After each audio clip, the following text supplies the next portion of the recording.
Happy Monday, Bookshark Bootcamp. It's your community manager, Jana, and this is our session 7 live Q&A. I did not see any posts for the Q&A. Let me bring my microphone in just a little bit more here. But we did have some questions posted on some other sessions, so I'm going to go ahead and address those. Again, it's Monday. Just want to check in, see how you guys are doing, who's getting started.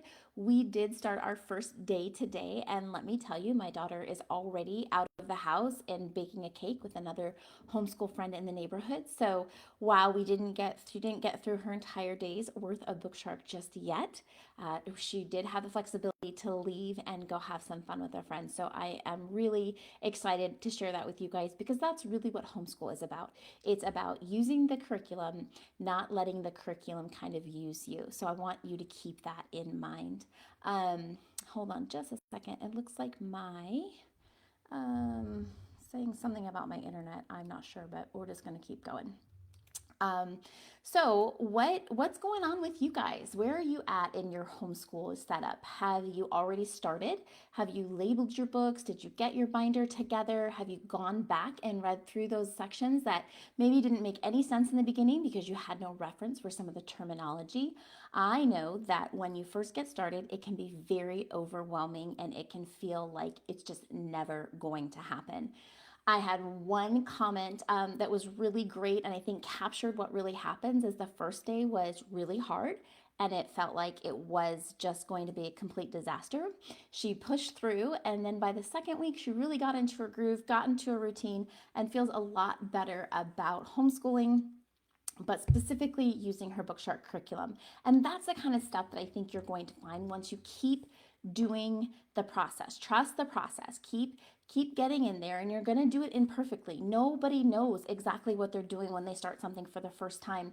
And I feel like maybe in our society we tend to forget that. We tend to overlook. We see the 30-second reels, the TikTok dances, and don't really comprehend the hours that went into practicing that, the lighting, the stylist, the hair, the clothes, learning the dance steps. So I want to just bring to the forefront of your mind this process that you are in. Homeschooling is something entirely new, or maybe you have been doing it but you're new to Bookshark, so the curriculum is new to you, the schedule is new to you, all of the different pieces that come with it are new, and so give yourself some grace.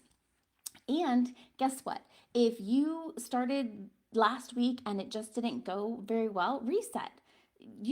Take this week to catch up, if you will, on the things that you feel like you didn't do well or that you didn't get to.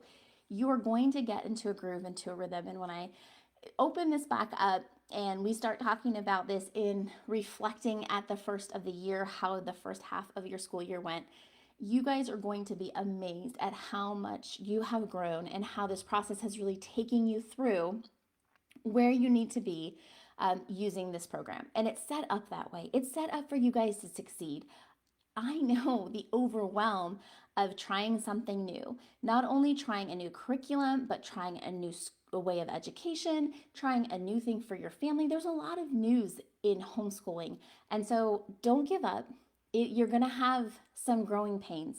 Just accept that and know that it's going to pay off. You're going to get there. Again, I think about like any type of routine that you start, whether it's a workout routine or a new food regimen or anything like that. It feels so overwhelming, so daunting when you start something new because your brain has no place to put these things. Once you do it, you get muscle memory, you get into a groove, it becomes like second nature.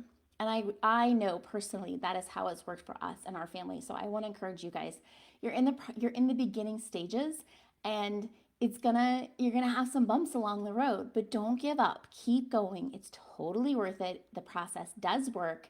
Hang in there and stay with us in our community and let us encourage you. Speaking of encouragement, there was a comment from session 5 and it was from Sarah. Now, Sarah is homeschooling 3 sons, and she also shared that she was a nurse before leaving her profession to homeschool all 3 of her kids full time. So, welcome, Sarah, and thank you for all that you have done in your nursing career up until this point. We are excited that you are part of our community. Now, she is doing 2 different levels because she has a set of twins and an older. The twins are doing 2 different math, So you have 2 different history levels, 3 different math, and then she's choosing to do 3 different language arts programs. So that's a lot. And then 2 different science. I mean, right there, you could be overwhelmed by the amount of the time it could take to get through all of those things.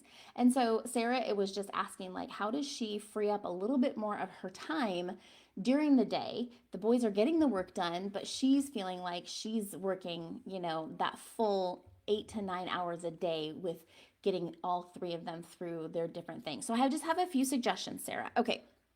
So the first one, I think the easiest subject, because it is not really ability based, especially at the ages of your boys right now, is science. Could you have the boys do their science kind of side by side? So your older one, I know you had mentioned your boys don't really want to be independent, and that's fine. As a mom who had just dropped off a daughter at college and left one in a different state to be out on her own, I understand that you don't want to rush this. You want to spend as much time as you can with them, and you're fine with that. But let's just talk about the things that you could do to help kind of streamline what you're doing. And all of those parents who are out there having multiple levels with multiple students. Science is one of those things that you could actually do it in 2 days. Now, it's meant for 4 day, but of all of our subjects, I would say that is the least weighty as far as reading literature goes and the amount of work that goes into it. So I've said this in the past, you can take 1 day a month, it could even be on a Saturday, and do your 4 experiments for those 4 weeks or 5, depending on how the month ends. But so you then eliminate that day, day 4, and put that all on 1 day together at the end of the month. You make it a science day or a science camp, and you dedicate a couple hours to it, either on the weekend or on your free day, your 5th day during the week. That's one option. And then you can kind of do your science then, instead of spreading it across 4 days, now you only have 3 days, and maybe you could get that done in 2 days with one level and then 2 days with the other level. And that will help free up some of your time on those school days. That's just one option. The other thing is I want to encourage all of you to think about read alouds. So you can find some, not all, and we're thinking about ways that we can help our customers with this option with audiobooks. But for right now, what I have always done is looked at my library to see what was available. Through Hoopla is one, and I'll put this in the notes when I'm done talking. That is super helpful. It's from your library. You put your library in, and you want to make sure, hold on just a second. You want to put your library in, and it will help you. It'll tell you what's available immediately, what you have to put a hold on. So Hoopla is one, Libby is the other, and there's always Audible. Obviously, if you already have a subscription, you can find books there. You can do, the library still has, if you have a CD player, ones that you can actually get on CD. There's also a Playway. And I know our library back in Colorado had it. You can actually plug that in with an aux cord and play it. It's its own little device, and it has the whole book on this little, it's almost like a plastic box. It's so crazy. But utilize audiobooks whenever necessary, especially if you're doing 2 levels. Take a read aloud. If it can find one of the levels on audio, use that in the evening. Or when they're doing maybe coloring their timelines, or if they want to play Legos, have that running so that you can then spend your time freeing up some of your time. You can ask the discussion questions. You can have the book right there. Maybe you're cooking dinner, and then when you hear something, you can say, hey guys, and ask the discussion or talk about it at dinner. That's one way.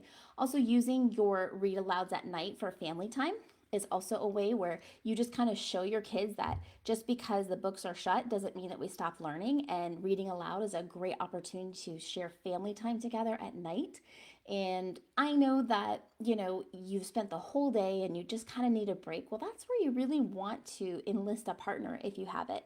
And it may not be a partner who lives at home with you, but maybe it's a parent or a friend who can FaceTime or get on a video chat and read the book to your kids, or, have that time together. There's a lot of books that have been read by somebody on YouTube.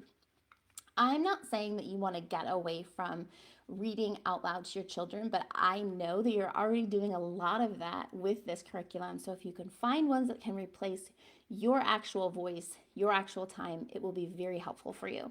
So those are just a few tips that I can suggest that might free up some of your time during the week. I hope that that is helpful in some or any way. I would love to hear if you guys have some tips for Sarah, maybe some of the things that you're doing that you have found that work for you that are kind of time saving, things like that. Because we're all given 24 hours a day, and Bookshark is written to cover 4 days a week. And yes, it can feel like sometimes it creeps into that fifth day, and maybe sometimes you even have to go into that sixth day. And I've always said I think that the independent readers being stretched out for the whole week is also really helpful. It has been in our family. So I just want you guys to know that because we have written it a certain way, a certain schedule, a certain day, a certain number of pages, that you guys get to make it your own. And these are just a few ways to help you do that. I didn't see any other questions for me to answer, but I will always keep looking. Make sure you guys tag me when you post a question so that I can get that answered for you, if not immediately, close to it. I know that we had Kristen was talking about her enrollment for virtual, and I reached out to customer service and the virtual team today, and they're working on getting people's enrollments up. This is our busy season, so we get a huge influx of all of those enrollments, and they are working diligently to get your credentials out to you so that you can get on, get logged in, and have access to your virtual. Super excited for those who have signed up for virtual. You are not going to regret it.